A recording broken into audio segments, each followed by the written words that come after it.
Bonjour Nisrine. Bonjour Khadija, bonjour à tous. On ouvre avec le dossier de la coopération sud-sud. Le groupe marocain Ciment d'Afrique, filiale de Doha, continue son expansion africaine avec la construction cette fois-ci d'une nouvelle cimenterie. Ça se passe au Burkina Faso. Tout à fait Khadija, et plus exactement dans la capitale économique Bobo Dioulasso. Ciment d'Afrique ambitionne d'aider le gouvernement burkinabé à faire de cette ville un important centre financier et industriel, un centre de promotion, de production et de création de richesses et d'emplois.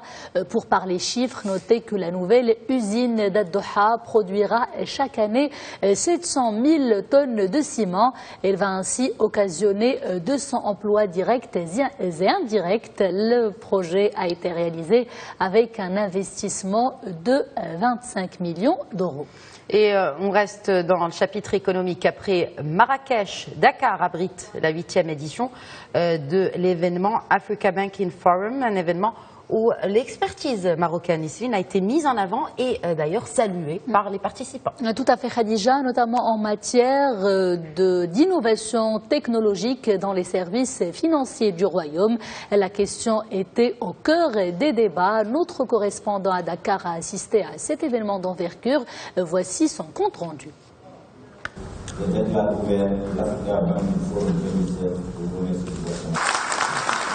C'est parti pour la 8e édition de l'Africa Banking Forum, une occasion pour les participants d'échanger sur les innovations visant à mieux valoriser le rôle des banques africaines dans une dynamique économique durable. Aujourd'hui, avec le développement des nouvelles technologies, la monnaie électronique est devenue aujourd'hui quelque chose d'incontournable dans le développement de nos économies.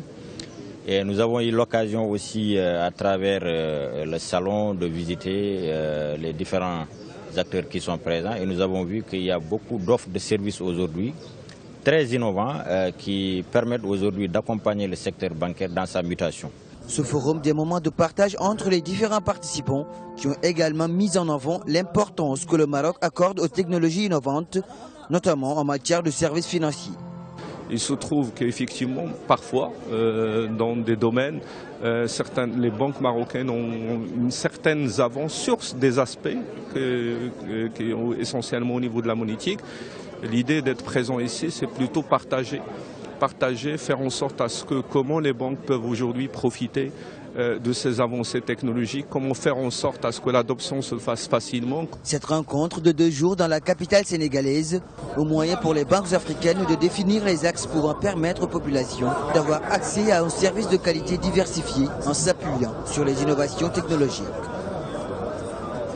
Et on part, Nisrine, en Côte d'Ivoire à présent. Et le deuxième procès de l'ex-première dame Simone Gbagbo, il a démarré hier devant la cour d'assises d'Abidjan. Alors l'épouse de l'ancien président ivoirien est accusée entre autres de crimes contre l'humanité, crimes contre des prisonniers et des personnes civiles également, des crimes commis pendant la crise de 2010-2011. Le procès de Simone Gbagbo devrait s'étaler sur 1 mois. Émilie Gogache et les détails.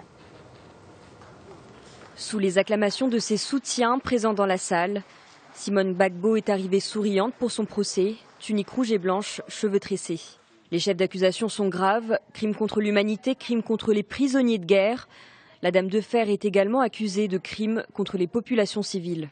Entre 2010 et 2011, des violences avaient fait plus de 3000 morts en 5 mois à la suite d'une crise post-électorale. Elles ont été provoquées par le refus de son époux, l'ex-président Laurent Gbagbo, de reconnaître la victoire de son rival Alassane Ouattara à l'élection présidentielle de 2010. Simone Gbagbo est soupçonnée d'avoir pris une part active à ces crimes au sein d'une cellule de crise d'où elle aurait donné des ordres et consignes. Elle a déclaré ne pas reconnaître les faits. L'un de ses avocats affirme que les accusations sont créées de toutes pièces.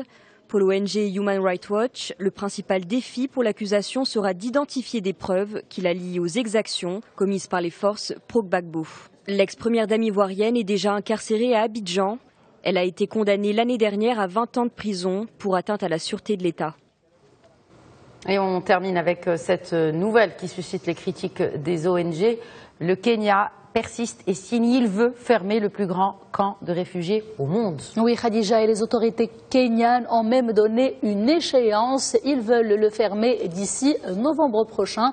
Et comme vous l'avez souligné, de nombreuses voix du monde humanitaire et universitaire également se sont élevées pour mettre en doute la faisabilité de ce projet. Mais Nairobi ne compte pas faire marche arrière. Hier, et de manière officielle, elle a réitéré sa volonté de fermer ce camp qui accueille plus de 300 000 réfugiés, pour la plupart des Somaliens qui fuient la guerre déchirant leur pays depuis 20 ans. Et c'est avec cette information que l'on arrive à la fin de ce JT Afrique. Merci, Nisrine.